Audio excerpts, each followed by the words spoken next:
Well, hello, friends. If you are listening to this podcast, I wanted to take a moment to welcome you. Maybe you have been in touch with us and have been somewhat familiar with our type of work. Maybe you are new to us. I just want to take a moment to say, hey, we appreciate you, we value you. Good people out there are hard to come by. And when we come across one, we want to make sure we are taking care of them, developing meaningful relationships, serving them authentically, and providing them with some genuine information and knowledge that they need to succeed in their real estate ventures. This podcast I'm recording for those who are new to the real estate market. In the real estate language, they call them first-time home buyers. These are the people who have not had entered in the market yet. They've been probably thinking about it, but they haven't made any transaction. They know what they want to do, or at least have some idea about what they want to do, but they're not necessarily an expert in the area. Some of them don't even know what they should be expecting, what they should be looking for, and what to overlook. And there are many of them, unfortunately, who are misinformed by the media, by some of the YouTube that goes on there, and some from unqualified friends and family. We all know how that goes. You're sitting around at a barbecue with some friends and everybody is an expert on the subject. Real estate is one of those subjects that everyone feels that they know a lot about, just because a lot of people have at some point in time transacted in the real estate. It is like if I was to go to a doctor and had a heart surgery done, then a week later I'm sitting at my barbecue table and talking how I'm an expert heart surgeon. You probably laugh, but that's exactly how it goes with a lot of people. They have done some real estate deal somewhere and now they think they are experts in real estate. And therefore they throw out the advice, the opinions, and some mindsets which are not necessarily healthy or even right for that matter, but to somebody who's not experienced themselves in the arena, it could be quite confusing and contradicting.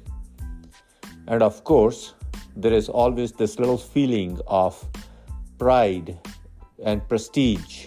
We want to look good in the eyes of our friends and family. Therefore, we start taking some advice and some ideas and start forming opinions around how to go into real estate based on what we've heard or picked around us. Now, if you are new to the market, of course, you know how hard it is to get into the market. It's probably the most expensive purchase of your lifetime. Is it a good way to go into the most expensive purchase of your lifetime on half-baked knowledge, opinions, judgments, prejudices, and some information that's not verified? Now, of course, you're going to say no. Well, but then how else you go about it?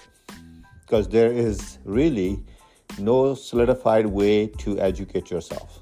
Well, we answer that call as a company, and I take the responsibility for the younger crowd to educate them, to help them. See, we've been in the real estate game for many, many years now. We've helped many friends and family buy the places. We had bought places and sold places ourselves, and now we are in the expert side, on the professional side of real estate. And I get an absolute and honorable opportunity to meet some of the sharpest, most brightest mind in the real estate. I'm so humbled by the type of people I sit down with and have access to. It literally makes me feel like, Sat, you have a long way to go. Their knowledge, their wealth of information, their tenacity, their passion, and their willingness to share it all is absolutely unbelievable. So I try to be like them, be more like a river where I glean information, then I pass that information out. So if you are a first-time home buyer, I'm going to talk about 4 quick points here that you should be paying attention to as you go through. Now, these concepts that I'm going to talk about here are more like laws and principles of the industry. I'm not sure how much you follow laws of nature or laws of the country in terms of how effective they can be or what their consequences can be. But the quickest example I can give you is think about law of gravity. You do not have to understand the law of gravity. Personally, for myself, I do not know how gravity works. As many of you know, I'm not that educated, so didn't go to school for any higher education. So therefore, some of these concepts I totally don't understand. I don't understand the law of gravity. Do I agree with it? Yeah, I think it's there. I think something happens, things get pulled to towards the earth or whatnot. But whether you believe in the law of gravity or not, whether I know about the law of gravity or not, whether I can explain it or not, if I'm falling from a 17-story building, I'm going to have to buy into the law of gravity because it works. So these principles are exactly the same. You may not fully understand them, be educated about them, or even agree with them. And that's okay. Just so you know, these are principles that are like law of gravity, they work. If you are simply aware of these, you would be able to do yourself a big favor and put yourself ahead in the market and save yourself from lots of stressors. Let's talk about it. First principle is principle of finances. How most people go into real estate, especially the new buyers, is they have pooled together a little bit of money, which is their down payment. They figure out that, hey, it's time to get into the market. I can probably make the monthly payments rather than paying rent.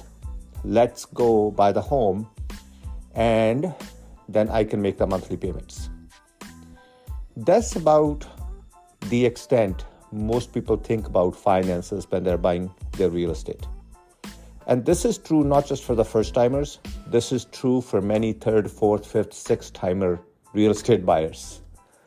They just think in terms of how much they have to put down and how much they can afford to put out monthly. And that's basically their money talk, their money thought. Well, real estate money goes a lot deeper than that.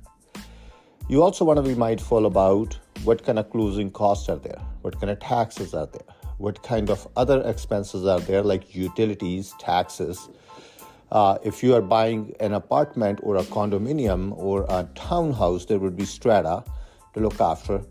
And usually there is other costs associated with home ownership like updates, maintenance, and so forth.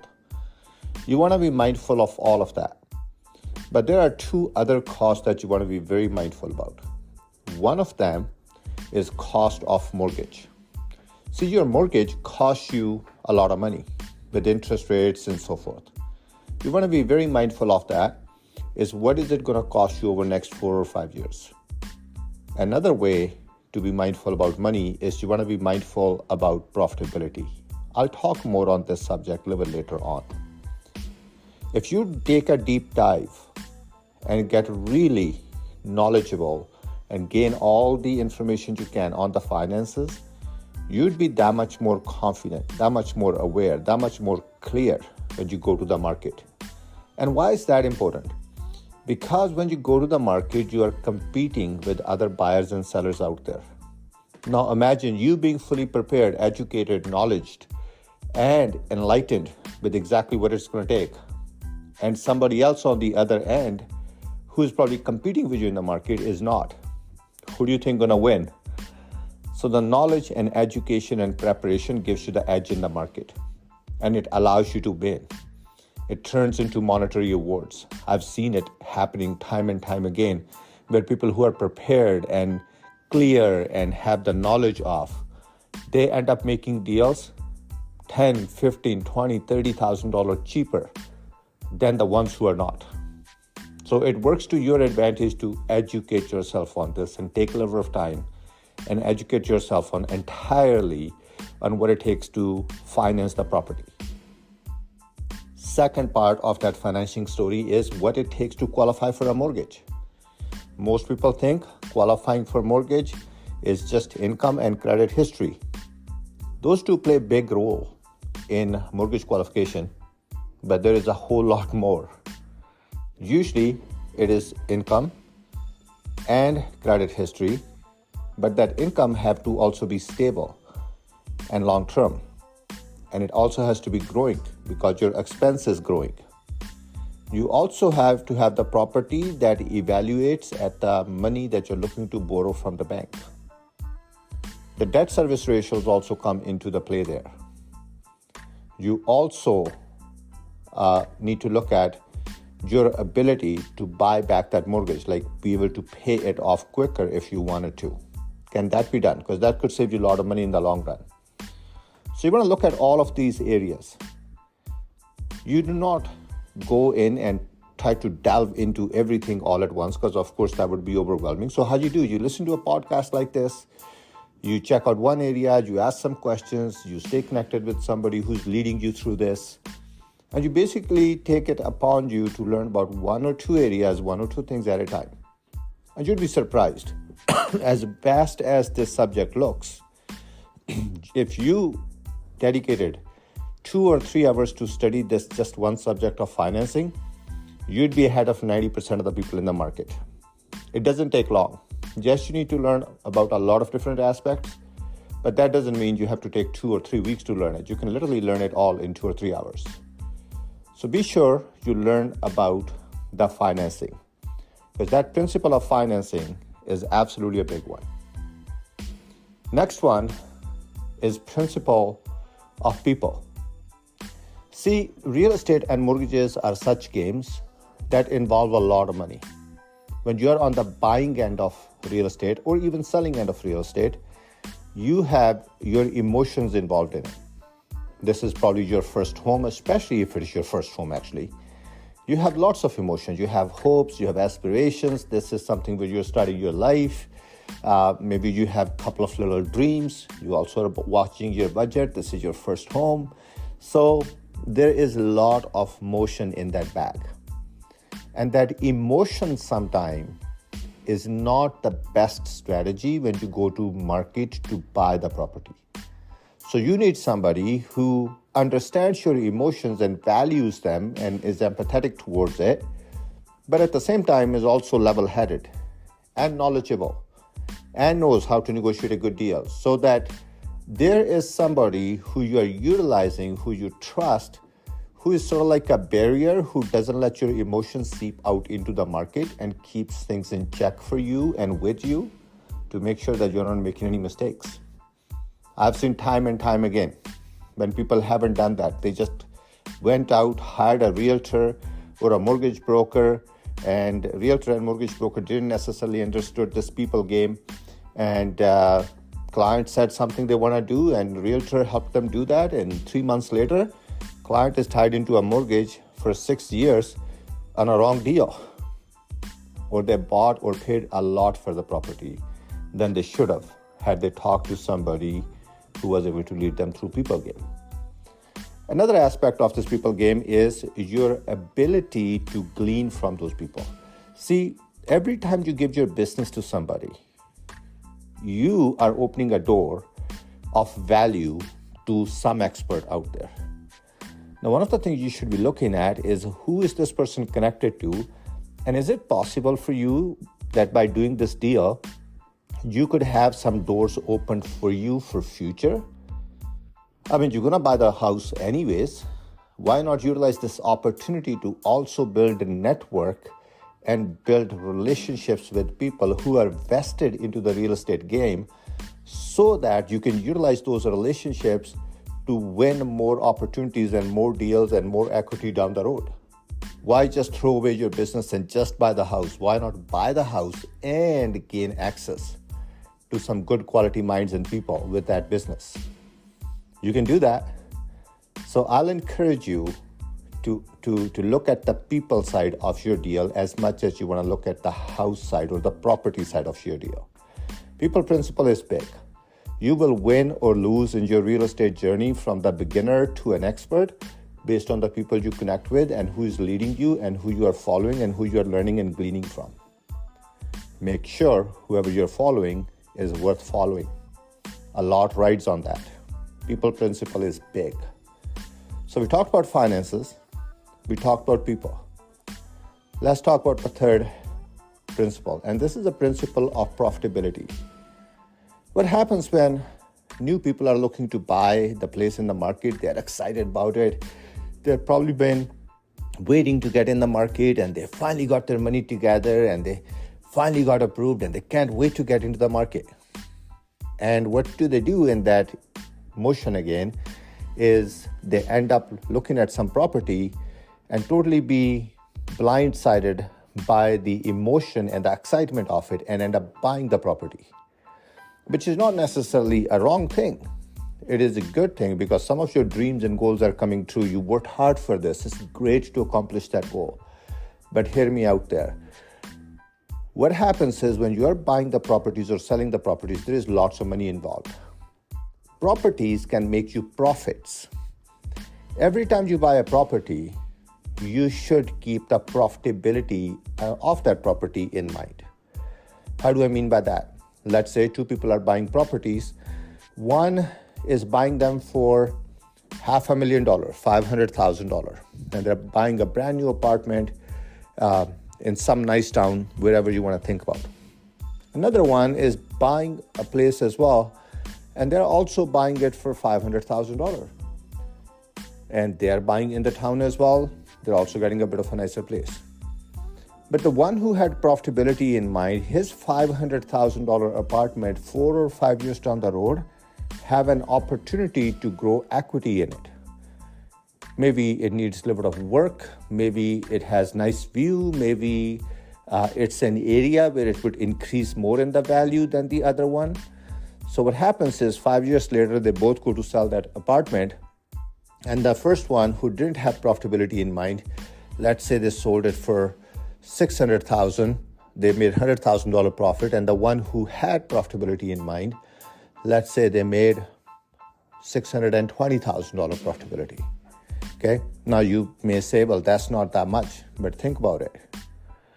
It is at least 20% more profitability that they made just by being mindful. Now, did they spend any more money on buying that property? Nope. Did they spend any more time? Nope. They both bought the same property, but one came and had $20,000. Now, this is a small example. It actually happens a lot bigger in actual numbers. But I just want to get the concept across, so I kept the numbers fairly simple. Imagine every deal you do, you're getting ahead 5, 10, 20, 30% ahead, like that. And if you've done 3 or 4 deals, you're talking easily difference of $50,000 to about a couple $100,000. Doing the same thing you had to do anyways, but just by being educated and mindful about profitability. And then the fourth concept and the final concept is understand the power of your agent.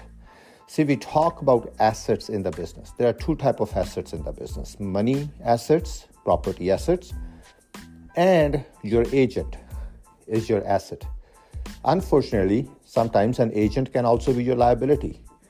If they don't know what they're doing, they're not keeping on top of their game, they're not connecting with people, they're not out there trying to make the best negotiation game plan for you. All they're there to do is take the orders from you, fill out the paperwork, collect the paycheck, and go home. Well, let me ask you this question. Are you going to get ahead with an agent like that? Probably not. So you wanted to be able to pay very close attention on who you're choosing to work with. Real estate is flooded with license holders.